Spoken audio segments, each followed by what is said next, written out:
Visionarias presenta su informativo Vis a Vis con Janet Inostroza, un espacio de entrevistas, análisis y opinión junto a los protagonistas de la noticia en un diálogo directo, periodismo de calidad y lo más destacado del acontecer nacional e internacional. Suscríbete a nuestro canal de YouTube Visionarias CC y sigue la transmisión en vivo. Vis a Vis con Janet Inostroza es retransmitido por RTU, Vito TVO, Radio Centro Guayaquil 101.3 FM, Marca TV, Radio Oxígeno 102.1 FM Riobamba, Macro Digital Televisión, OnePlus TV, Radio Online EC, La Naranja EC, Radio Di Blue 88.9 Guayaquil. Aquí empieza Vis a Vis con Janet Inostroza. Bienvenidos.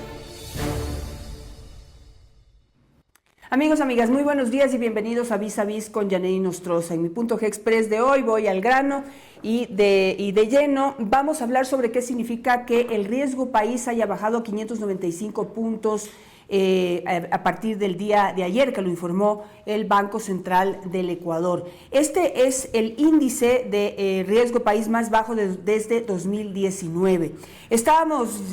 Habíamos llegado en el Ecuador a los 1.800 puntos de riesgo país. El estar en 595 puntos simplemente mide qué tan riesgoso es para los inversionistas prestar dinero a un país. Es decir, que en este nivel somos mucho menos riesgosos para prestar y además podemos conseguir ese financiamiento más barato. Somos un país que maneja todos los años un déficit fiscal muy alto, que tiene extremadas necesidades de financiamiento y que necesita acudir a los mercados internacionales, necesita colocar bonos también en los mercados internacionales, y el hecho de que el riesgo país baje nos coloca en mejores condiciones para lograr conseguir ese financiamiento que todavía necesitamos. Entonces, mayor confianza en la estabilidad económica y política que refleja un país.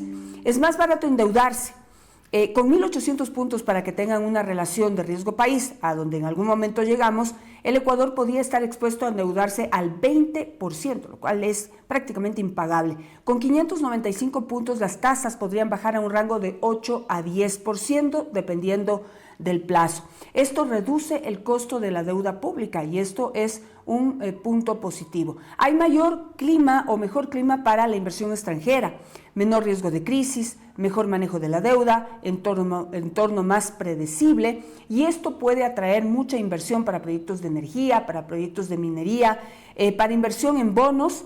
Y también para empresas internacionales nos ven con mejores ojos, nos ven con menor volatilidad, así lo definen en los mercados internacionales. Mayor estabilidad del dólar dentro de nuestro país, lo cual mejora la entrada de divisas, reduce la presión sobre la liquidez, facilita créditos externos para la banca y empresas. Esto fortalece la dolarización, que es la base, que es la columna vertebral, que es la seguridad de nuestra economía. Esto es muy importante, mejora la valoración de los bonos ecuatorianos. Los bonos soberanos suben de precio porque la percepción de riesgo baja. Esto favorece refinanciar la deuda. Este es un punto muy importante, nos permite refinanciar la deuda, nos pone en mejores condiciones, acceder a mercados en mejores condiciones y reduce las presiones a corto plazo. Ahora, ¿es bajo 595? Es mucho mejor que 1.800, 1.500 o 2.000 puntos que en los que estaba en algún momento el riesgo país en Ecuador, pero todavía tenemos la meta, el objetivo de llegar más bajo. Nuestros vecinos, ¿cómo están? Colombia, 250, 300 puntos de riesgo país. Perú, 150, 200 puntos, a pesar de que acaban de votar otro presidente. Es decir, la inestabilidad política no siempre tiene que incidir en la estabilidad económica. Eso es lo que tenemos que lograr como objetivo para este 2026. Y Chile, que es uno de los mejores países en materia económica y estabilidad política a nivel regional, está con 100 puntos de riesgo país. Esos son nuestras metas para el próximo 2026, seguir bajando el riesgo país. Esto es Punto G Express y aquí empieza Vis a Vis. En el corazón duele. Que tu equipo de fútbol pierda, duele. Pero que te choquen el auto sin tener un seguro, duele más.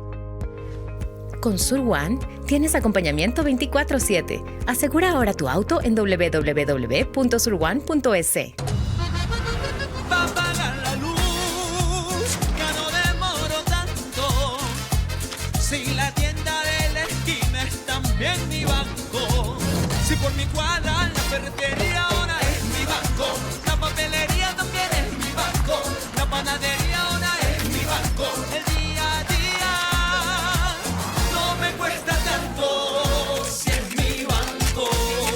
Banco del Pacífico, tu banco.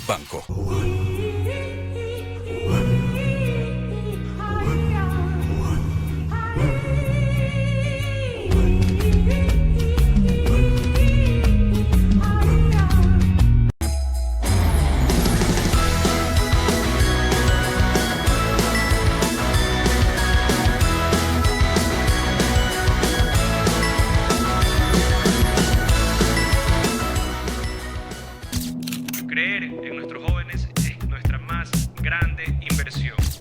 Ella es Camila. Siempre quiso mudarse a otra ciudad para estudiar la carrera de sus sueños y convertirse en una gran profesional. Al inicio tendrá que adaptarse, pero con el tiempo estará cómoda. Y aunque a veces va a extrañar a su familia, se va a sentir en casa. Casa U, Residencias Universitarias del Gobierno Nacional, fortaleciendo el acceso, desarrollo y futuro profesional de los ecuatorianos.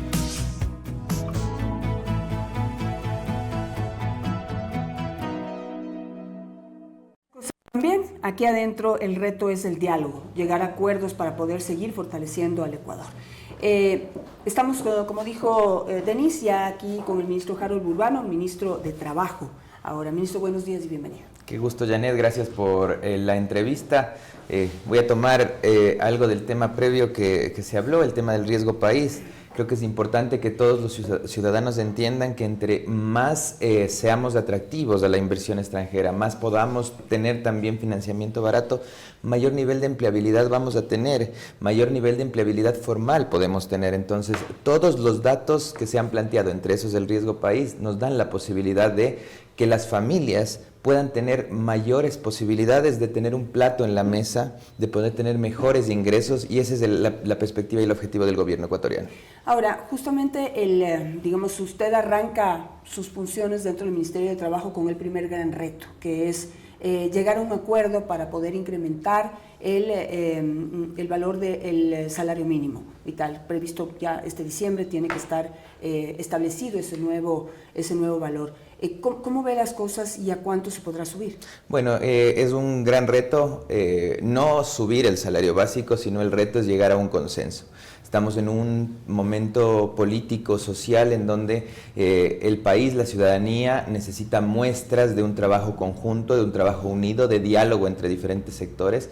Y mi rol fundamental en estos momentos es juntar tanto al sector de trabajadores como al sector empresarial para lograr un monto que sea adecuado y que pueda generar justicia para las familias ecuatorianas, pero también una posibilidad de crecimiento para los empleadores. Veo en este momento un panorama muy positivo para poder llegar a un acuerdo. El día lunes tuvimos ya una reunión del Consejo Nacional de Empleo y Salarios, en donde hay representantes de los dos sectores, y escuchamos las cifras macroeconómicas que son bastante buenas, un crecimiento en este año que llega a 3.8%, una inflación anual de 1.24%, una de las menores de la región, y una perspectiva de crecimiento para el año 2026 de casi el 2%. Con estos datos, más otros también que nos planteó el INE, el Ministerio de Finanzas, el Banco Central, nos hemos llevado la tarea, cada uno de los sectores,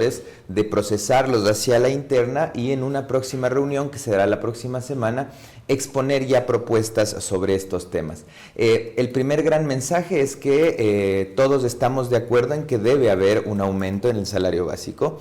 Ese es ya creo uno de los primeros acuerdos que tenemos entre los dos sectores. Ahora bien, el monto, ¿no? Hay diferentes voces por tanto el sector trabajador como el sector empleador, pero tenemos que ser bastante técnicos. Hay diferentes fórmulas económicas que se utilizan para llegar a un monto. Yo creería que el aumento estaría entre 10 y 20 dólares en este año, siendo bastante cautos también de no lanzar un dato, porque claramente puede generar expectativa y posteriormente, ya cuando lleguemos a las mesas técnicas, no poder lograr ese objetivo. Pero el primer gran mensaje, como te digo, Janet, es que habrá un aumento del salario básico. Ahora, lo técnico es calcular el incremento del salario básico en torno a la inflación. De acuerdo a las cifras, la tasa de inflación anual en Ecuador estaría en el 2.51%. Eso da que habría que tener un incremento de $11,7. Por ahí podría ir, porque la ex ministra de Trabajo, Ivonne Núñez, habló de un incremento de $15. Sí, yo creo que oscilaría entre 10 y $20, porque no solamente sería tomar en cuenta la inflación acumulada, que es la que tú planteaste, sino también el índice de crecimiento del próximo año, el crecimiento anual también, que de alguna forma no es el normal, porque tuvimos una recesión en el año 2024, afectaciones económicas por el estiaje también. Eso es lo que estamos conversando con los diferentes actores, por eso el dato de que el aumento podría ser entre 10 y $20 más o menos, es algo que ya lo tenemos dialogado y esperamos las propuestas de los diferentes sectores.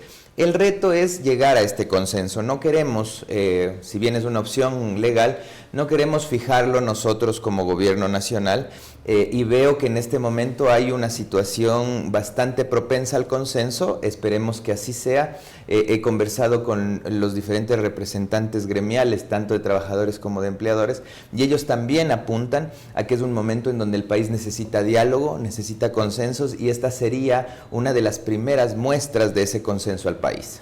Y sería la primera vez en muchos años, no sé cuándo fue la última vez, que se llega a un consenso para el incremento del salario mínimo, porque siempre lo termina imponiendo el gobierno. Sí, son más o menos 8 años que no ha pasado, y previamente a esos 8 años, cerca de 10 años sin tener consenso en el planteamiento del salario básico.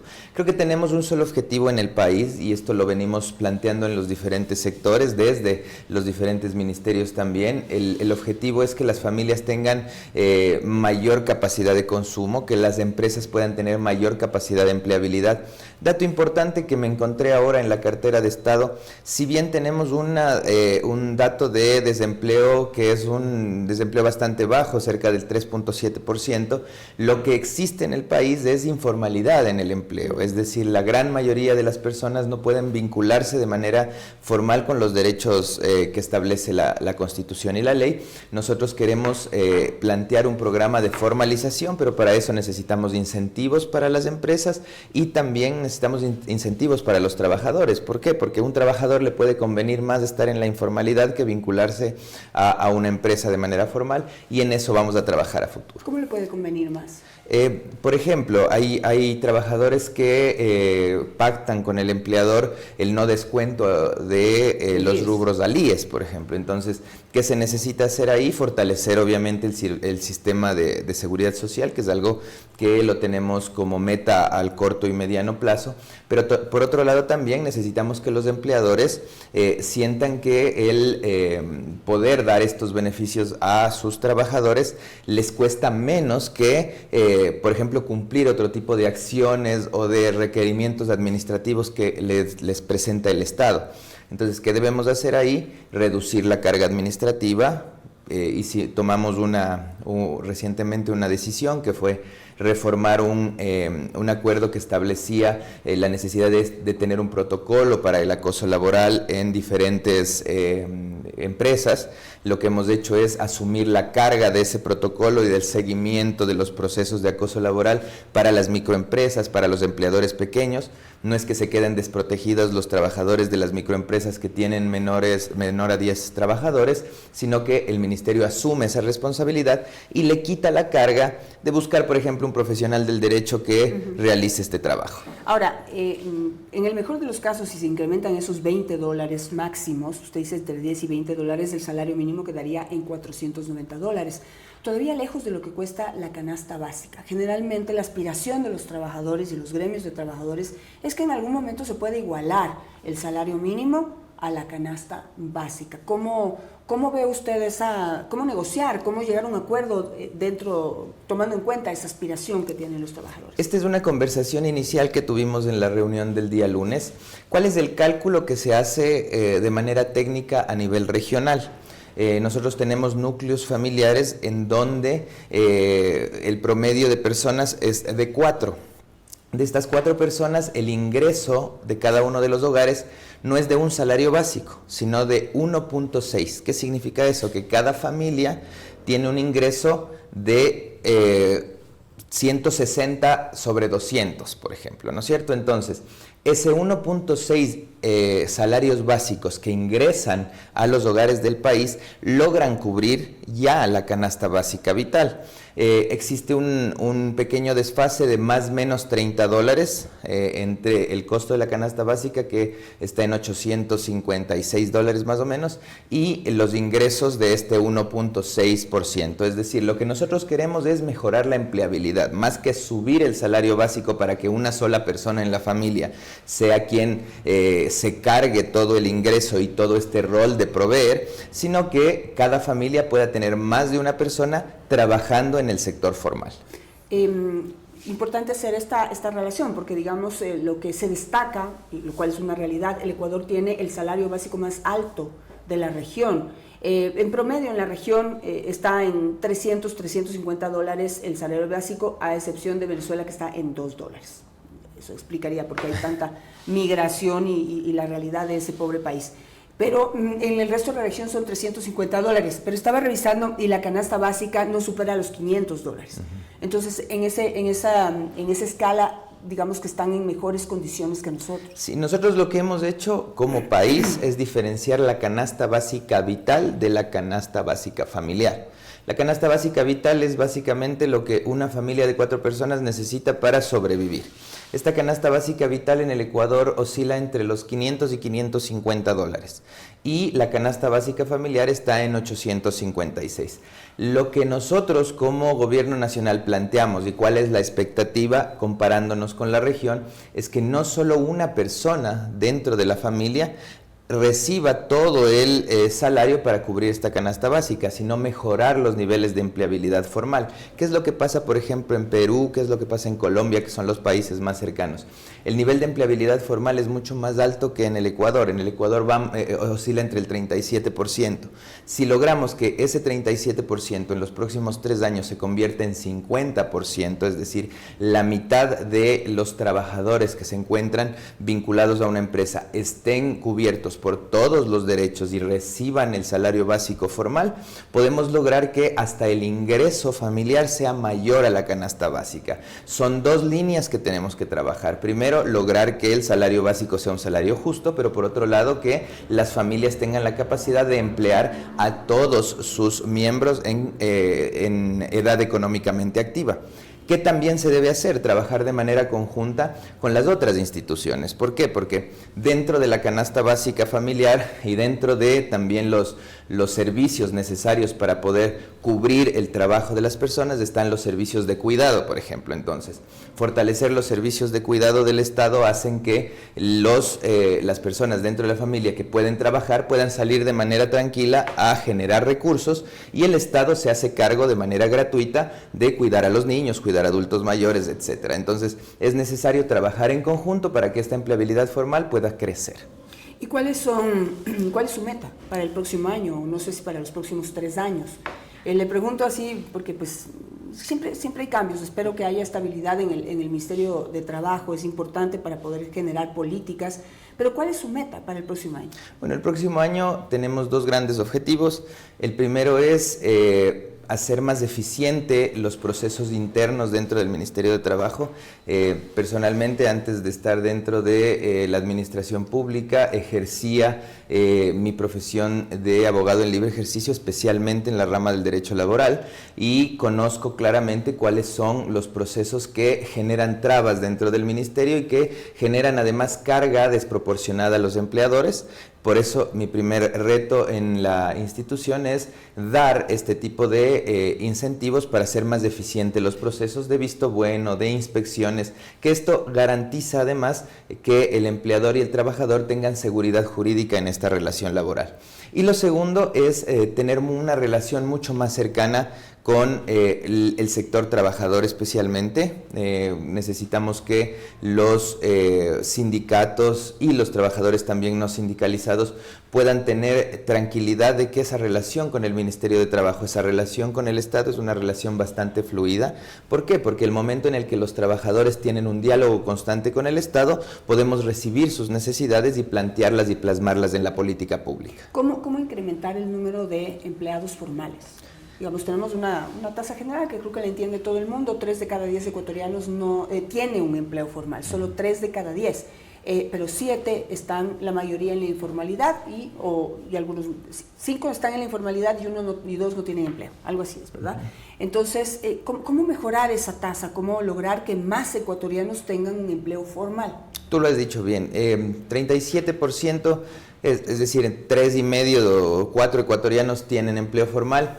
5 de cada 10 ecuatorianos, en cambio, tienen ingresos, pero esos ingresos no vienen del empleo formal. ¿Cómo mejorar la formalidad? Primero, acercando mucho más a empleadores con trabajadores.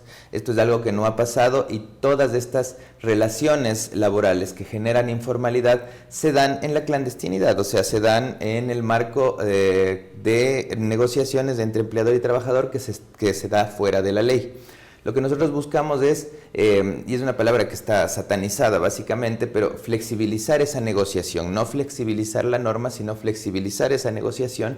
¿Para qué? Para que le sea más barato al trabajador contratar al empleador, contratar a un trabajador con todos sus derechos que cumplir diferentes cargas administrativas que les da el Estado. Con esto, para esto estamos trabajando de manera conjunta con el Servicio de Rentas Internas, por ejemplo, con el mismo Instituto Ecuatoriano de Seguridad Social, para que en el marco del cumplimiento de los derechos de los trabajadores se pueda descargar administrativamente a los empleadores. Y también hacer un seguimiento constante, un seguimiento que no implique persecución a los empleadores, sino acompañamiento para que cumplan con las normas establecidas en la ley. ¿Y ese problema lo tiene principalmente en qué tipo de empresas? ¿Grandes, medianas, pequeñas o a todo nivel? No, se da a todo nivel. Las empresas grandes son empresas que cumplen generalmente la formalización. Vimos los datos del día lunes y las empresas de servicios, manufactura, las empresas que están relacionadas a la agricultura son las que más cumplen los derechos laborales. Esto creo que se da en la microempresa, en la pequeña economía, y hacia ellos vamos a apuntar la política pública de acompañamiento para la formalización.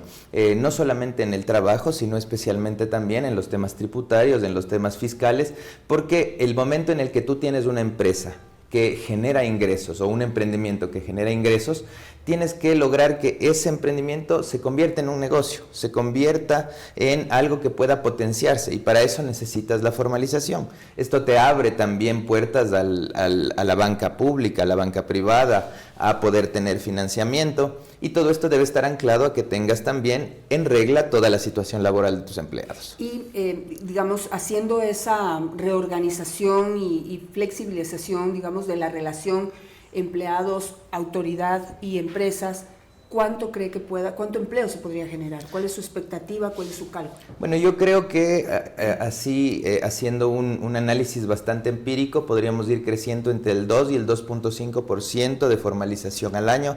Tenemos ya una proyección, esperamos que en estos próximos 3 años poder decir que ya por lo menos 4 de 10 trabajadores están en la formalidad. Tú dijiste ahora por lo menos 3 de 10 trabajadores, y reducir sustancialmente la informalidad. El momento en el que tú tengas, por ejemplo, equiparado la formalidad de la informalidad, estás en un punto de equilibrio en el cual tú ya puedes tomar decisiones mucho más fuertes, en donde la carga de formalidad sea mayor. Ahora, ¿cómo ayudar a todas las personas? Porque estamos hablando de personas que de una u otra manera tienen relación con una empresa, ¿sí? Pero tenemos mucha gente que vive en la informalidad, y hablamos del trabajo de calle, del trabajo, digamos, de esto que se denomina en muchas ocasiones del emprendimiento, ¿no? Alrededor de eventos que se realizan en las ciudades, o principalmente la venta informal en la calle, ¿no? ¿Cómo ayudar a que estas personas puedan entrar dentro del sistema? Bueno, tampoco hay que satanizar el emprendimiento, es algo que también como gobierno nacional hemos promovido. Lo que necesitamos es acompañar a estos grupos de emprendedores a través de 2 cosas importantes. Primero, mostrar productos, fortalecer también la forma en la cual se están haciendo temas de artesanías, temas textiles, y por otro lado, vincularles al financiamiento. Tenemos varios programas como Gobierno Nacional de Capital Semilla, pero eso termina ahí. Lo que necesitamos es que el financiamiento venga también de la banca pública y privada, y para eso el acompañamiento del Estado. Hay un cálculo de más o menos 120,000 personas que tienen un impulso por parte del Estado para emprender, Nosotros lo que buscamos es que el emprendimiento pueda lograr convertirse en un negocio y posteriormente en una empresa.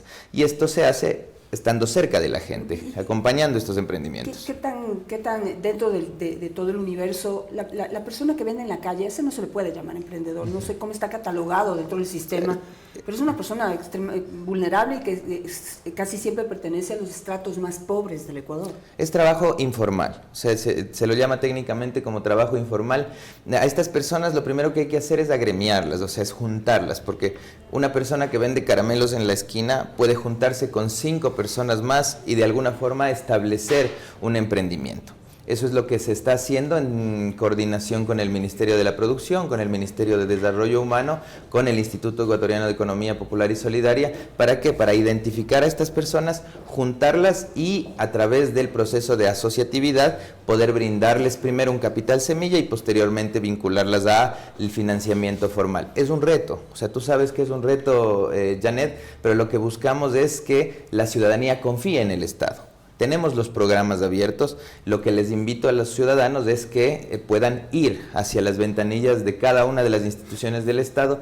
Recientemente aperturamos, y bueno, me tomo la palabra del Ministerio de Desarrollo Humano porque fui titular, ahora va a fortalecerlo la ministra Zaida Rovira. Aperturamos un centro de emprendimientos en La Mariscal, una zona que estaba completamente abandonada aquí en la ciudad de Quito, que era una zona muy próspera. Le invito a la ciudadanía que pueda acudir a este centro de emprendimientos que está en la Jorge Washington y Amazonas para que puedan capacitarse, agremiarse y acceder a capital semilla. Una última pregunta, quizás que nos deje con un abreboca, pero estamos hablando de metas para el próximo año.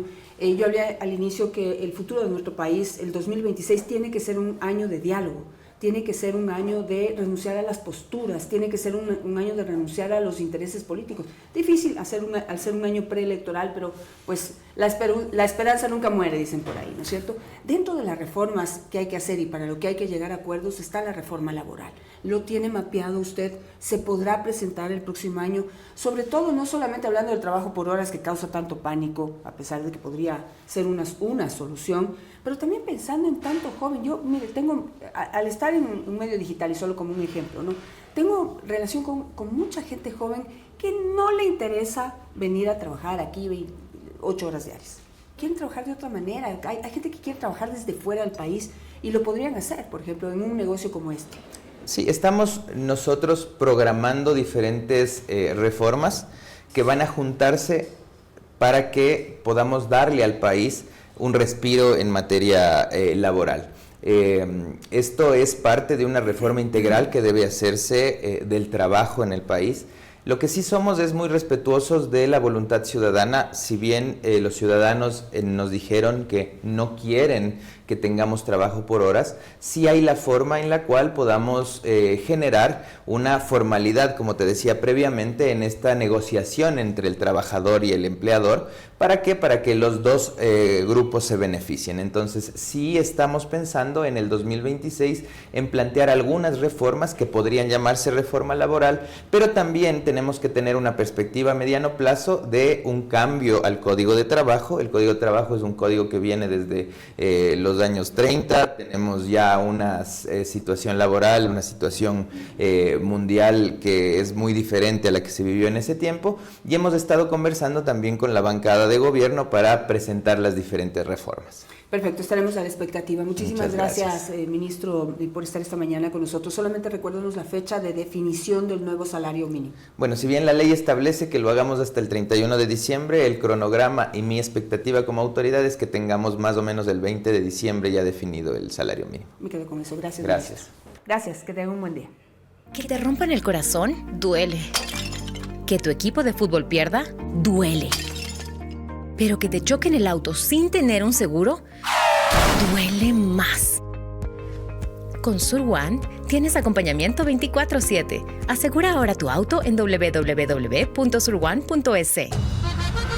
Va a apagar la luz, ya no demoro tanto. Si la tienda de la esquina es también mi banco. Si por mi cuadra la ferretería ahora es mi banco. La papelería también es mi banco. La panadería ahora es mi banco. El día a día no me cuesta tanto si es mi banco. Banco del Pacífico, tu banco banco. Lotería de Navidad, Lotería de Navidad, un carro cada semana tú puedes ganar. Lotería de Navidad, Lotería de Navidad, un carro cada semana y mucho más. Llegó la Lotería de Navidad, un carro cada semana, 3 millones al entero y doble zona de raspe. Lotería Nacional, Junta de Beneficencia.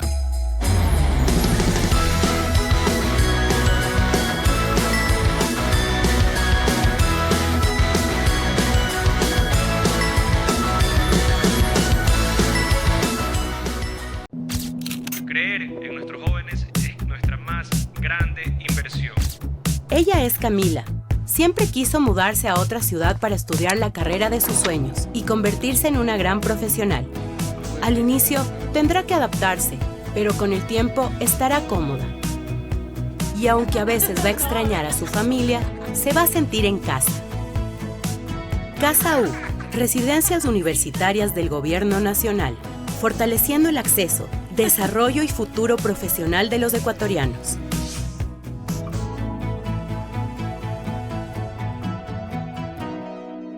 Visionarias presentó su informativo Vis a Vis con Janet Nostroza, un espacio de entrevistas, análisis y opinión junto a los protagonistas de la noticia en un diálogo directo.